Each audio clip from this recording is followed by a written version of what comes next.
بسم الله الرحمن الرحيم. الحمد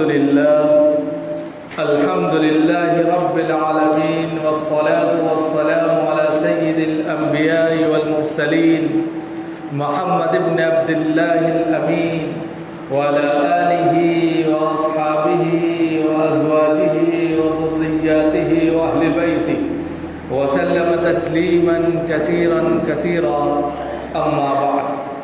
أعوذ بالله من الشيطان الرجيم. بسم الله الرحمن الرحيم. يا أيها الذين آمنوا كتب عليكم الصيام كما كتب على الذين من قبلكم لعلكم تتقون. صدق الله العلي العظيم. محترم بزرگ اور دوستوں، دینی اور ایمانی بھائیوں، اللہ رب العزت کا شکر ہے، اس کا کرم ہے کہ اس نے اپنی بارگاہ میں آنے کی توفیق عطا فرمائی. حضرات، آج جمعے کا دن ہے اور شعبان کا بالکل تتمہ ہے، آخر وقت ہے، اور آج اور کل کا دن باقی ہے، اور پرسوں سے ایک مبارک مہینہ رمضان المبارک کا مہینہ ہمارے سامنے ہے. ہم اس کا استقبال کیسے کرتے ہیں، اس کی آمد ہے تو ہم کیسے اس کے لیے تیاری کرتے ہیں، یہ ہمیں آج سے ہی سوچنا ہے اور ہر اعتبار سے اپنے آپ کو تیار کرنا ہے. یہ نہیں کہ ہم جو ہیں اس مہینے کو، جو ایک خیر و برکت والا مہینہ ہے، جو بہت ہی زیادہ نیکیوں والا مہینہ ہے، جو ہر طرح سے بہت ہی سیزن کا، نیکیوں کی سیزن کا بہت زیادہ مہینہ ہے، اس کو ہم لاپرواہی میں، کوتاہی میں اور ادھر ادھر مشغولیات میں گزار دیں. اس سے بچنے کی ضرورت ہے. یہ مہینہ زندگی میں بہت کم آتا ہے، سال میں ایک بار آتا ہے، اور پھر اسی طرح اگر چلا جائے تو بہت بڑا نقصان ہے. ہمارے بہت سے بھائی ہمارے ساتھ تھے لیکن آج نہیں ہیں. ان کی زندگی میں یہ مہینہ، یہ بہار نہیں ہے.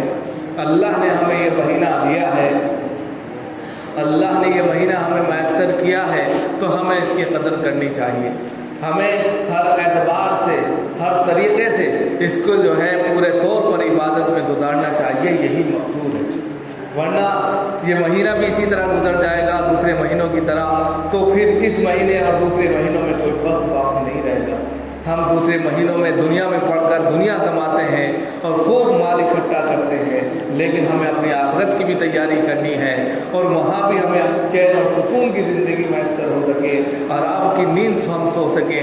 اس کے لیے ہمیں اس مہینے کے اندر ہر عبادت، ہر خیر اور ہر وہ چیز جو جناب محمد رسول اللہ صلی اللہ علیہ وسلم نے کی ہے، ہم تگ و دو کے ساتھ، محنت مشقت کے ساتھ، ریاضت کے ساتھ، دلچسپی کے ساتھ، محبت کے ساتھ، رغبت کے ساتھ اور پوری دلچسپی اور دل جمعی کے ساتھ میں کریں گے تو وہ چیز حاصل ہو جائے.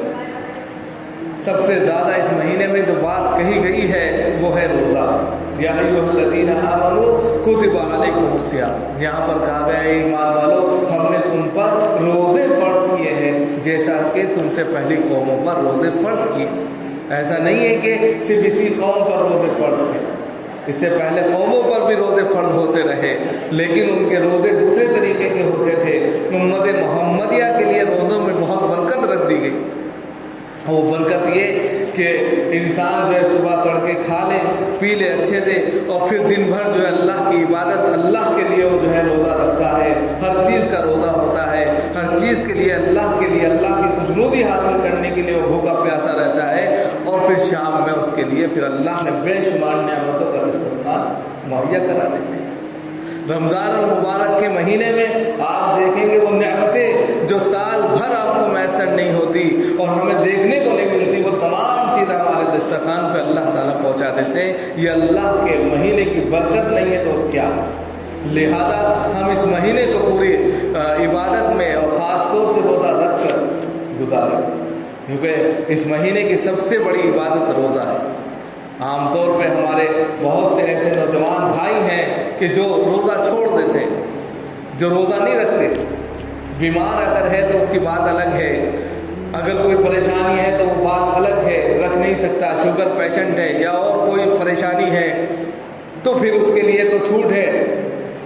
لیکن ایک بندہ بالکل صحیح چنگا ہے، ہر اعتبار سے وہ روزہ رکھ سکتا ہے، لیکن اس کے باوجود وہ روزہ نہ رکھے تو پھر یہ جو ہے اللہ کی بہت بڑی اس کے اوپر لعنت ہے، اور اس کے لیے بہت بڑی خیر سے محرومی کی بات ہے کہ انسان سمجھ نہیں رہا ہے کل کو جب جو ہے اس کا بدل لیا جائے گا، اس کی جزا اور سزا ہوگی، تو انسان کو اگر وہ چیز دیکھ لے، اور جو قرآن میں بتلایا گیا کہ ایک روزے کا کفارہ جو ہے لگاتار 2 مہینے روزہ رکھنا ہے۔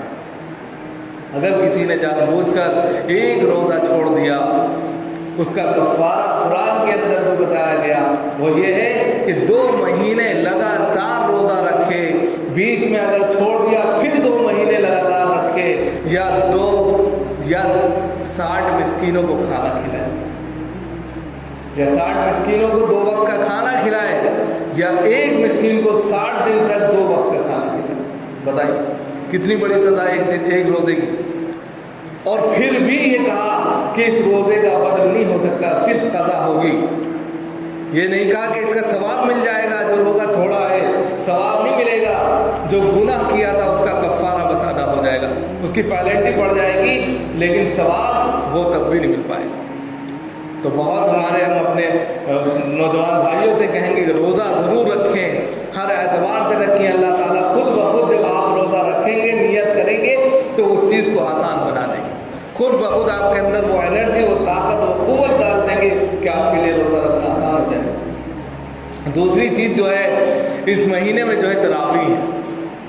دوسری سب سے بڑی عبادت کہہ سکتے ہیں آپ تراویح کی ہے، کہ اس مہینے میں عام طور پہ جو نمازیں ہوتی ہیں آپ نے دیکھا ہوگا، نماز ہوئی، فرض ہوئی، سنتیں ہوئی، اور انسان چلا جاتا ہے، لیکن اس میں ایک نماز جو ہے اور بڑھ جاتی ہے، اور وہ 20 رکعتوں پر مشتمل ہوتی ہے، جس کو ہم تراویح کہتے ہیں، جس میں پورا قرآن شریف سنایا جاتا ہے، اور ہم سنتے ہیں، پڑھتے ہیں، سنتے ہیں۔ یہ ساری چیزیں ایسی ہیں جو نیکیوں کو اکٹھا کرتی ہیں۔ 20 رکعت کا ثواب خود فرض کے برابر ہو جاتا ہے، نفل کا ثواب فرض کے برابر ملتا ہے، یہ سنت موقدہ ہے۔ پھر اس میں جو قرآن شریف پڑھا جاتا ہے اس کا ثواب کتنا۔ تو یہ ساری چیزیں ہمیں جو ہے نیکیاں اکٹھا کرنے کا بہت بہترین سیزن معلوم ہوتی ہے، کہ اگر مثال کے طور پہ ہم نے الف لام میم کہا، پڑھا، یا ہم نے سنا، اس پر جو امام صاحب پڑھ رہے ہیں یا جو بھی پڑھ رہا ہے، کہیں بھی پڑھ رہا ہے، جتنا وہ پڑھ رہا ہے اس کو ثواب مل رہا ہے، اتنا ہی ثواب ان لوگوں کو بھی ملتا ہے جو سن رہے ہیں، ایک ذرہ برابر بھی کم زیادتی نہیں ہوتی۔ لیکن فی نفس قرآن کریم کو سننا چاہیے۔ ایک قرآن کا سننا اور پورے رمضان کی تراویح پڑھنا خود ایک سنت ہے۔ ہم لوگ کیا کرتے ہیں کہ قرآن سن لیا، اس کے بعد تراویح چھوڑ دیتے ہیں، بلکہ قرآن کو، ایک قرآن کو سننا یہ الگ سنت ہے، پورے رمضان کی تراویح پڑھنا یہ الگ سنت ہے۔ اور پھر قرآن کو جب آپ سن رہے ہو، یہ نہیں کہ جب لمبی رکعت ہوتی ہے تو آپ پیچھے جو ہے کھیلنے لگے، بیٹھ گئے، باتیں کرنے لگے، چائے پینے لگے، ٹہلنے لگے، یہ نہیں ہونا چاہیے۔ قرآن کو پورا سننا چاہیے۔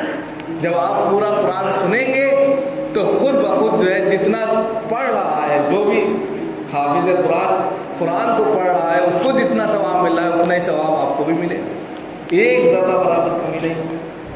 اب آپ خود دیکھیے، تھوڑا سا اس کا الف لام میم آپ کہتے ہیں، کسی نے پڑھا، ہم نے پڑھا یا آپ نے سنا، 210 نیکیاں، 210 نیکیاں صرف ان لفظوں پر مل گئی۔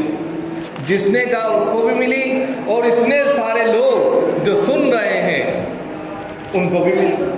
کبھی کبھی ایسا ہوتا ہے مائک کی پرابلم ہو جاتی ہے، مائک خراب ہو جاتا ہے تو سوچتے ہیں کہ ہمیں آواز نہیں آ رہی، لیکن جو پڑھا جا رہا ہے وہ ان کے کھاتے میں خود بخود جا رہا ہے۔ ایسا نہیں ہوتا کہ ہم نہیں سن رہے، وہ تو ایک ٹیکنیکل پرابلم ہو گئی، لیکن فی نفسی انسان کا اپنا عمل تو نماز کا ہے نا، لیکن انسان کا اپنا عمل نماز کا نہ ہو تب جا کر جو ہے فرق پڑتا ہے۔ نماز ہو رہی ہے، آواز بھی پہنچ رہی ہے، کہ اس کے بعد آپ جو ہے باہر بیٹھ جائیں، ٹہلنے لگیں، چائے پینے لگیں، بہت سی جگہ جو ہے چائے چلنے لگتی ہے لمبی لمبی رکعت میں، تو یہ نہیں ہونا چاہیے۔ اور میں یہاں کی بات نہیں کر رہا، ہر جگہ کی بات کر رہا ہوں، کیونکہ ظاہر سی بات ہے سب لوگ تو یہاں نہیں پڑھیں گے، اپنے اپنے علاقوں میں پڑھیں گے، بہت سی الگ الگ جگہوں پر پڑھیں گے، تو ہر جگہ جہاں پہ آپ تراویح پڑھیں تو تراویح کو اس طرح پڑھیں کہ آپ جو ہے پورے طور پر پڑھ رہے ہیں، پورا قرآن شریف جو ہے سن رہے ہیں، اور جب آپ سنیں گے تو اس کا ثواب آپ کو ملے گا۔ اور جو رکعتیں جو 20 رکعت پڑھیں گے ان کا ثواب الگ ملے گا، قرآن کا الگ ملے گا، تراویح کا الگ ملے گا، ہر چیز کا الگ الگ ثواب ملے گا۔ اور یہ ثواب آپ کو دنیا میں تو نظر نہیں آئے گا کہ آپ سوچنے لگے بھائی میں نے 10 روپے کا سامان بیچا، 12 روپے مجھے مل گئے، 2 روپے کا مجھے بینیفٹ ہوا، فائدہ ہوا، میں نے رات بھر نماز پڑھی تو مجھے کیا ثواب ملا، میرے اکاؤنٹ میں کیا ہے۔ تو یہ دکھتا نہیں ہے۔ یہ جب اس دنیا سے ہمارا کنیکشن ختم ہو جاتا ہے، دنیا سے ہم ختم ہو جاتے ہیں اور دوسری دنیا جس کا نام آخرت ہے وہاں سے ہمارا کنیکشن جڑتا ہے، تب جا کے وہاں کی کرنسی جو ہے یہ ثواب چلتی ہے۔ جس طرح یہاں کی کرنسی روپیہ ہے، پیسہ ہے، ڈالر ہے، دنیا کی کرنسی، اسی طرح آخرت کی جو کرنسی ہے وہ نیکی ہے، وہ ثواب ہے، وہ اجر ہے، وہاں وہ چلتی ہے۔ لہذا اگر آپ نے یہاں پر بیلنس بنا لیا نیکیوں کا تو وہاں آپ نور علی نور ہے، جہاں چاہیں وہاں جا سکتے ہیں۔ لیکن اگر یہاں پر اکٹھا نہیں کیا تو وہاں آپ کورے ہیں، اور اس کے لیے جو ہے پھر بہت مشکلات ہیں۔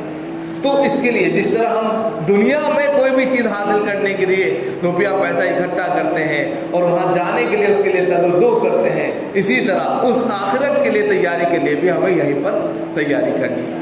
جب ہم تیاری کرتے ہیں تو خود بخود ہمارے لیے آسانیاں ہوتی ہیں۔ اور آسانیاں کیا ہوتی ہیں؟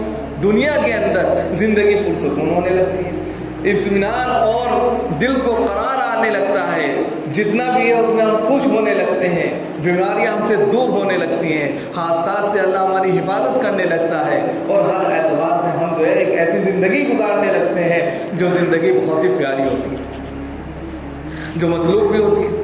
تو تراویح کا اہتمام کریں۔ تیسری چیز جو ہے وہ یہ ہے کہ اس میں افطار کرنا، افطار کرانا، یہ بھی بہت بڑا ثواب ہے کہ انسان جو ہے افطار کر رہا ہے، ضروری نہیں کہ سب کو پیٹ بھر کے کھانا کھلائے، ایک گھٹ پانی پلا دینا، ایک گھٹ لسی پلا دینا، اس کا بھی اہتمام کریں، اس کا بڑا ثواب ہے۔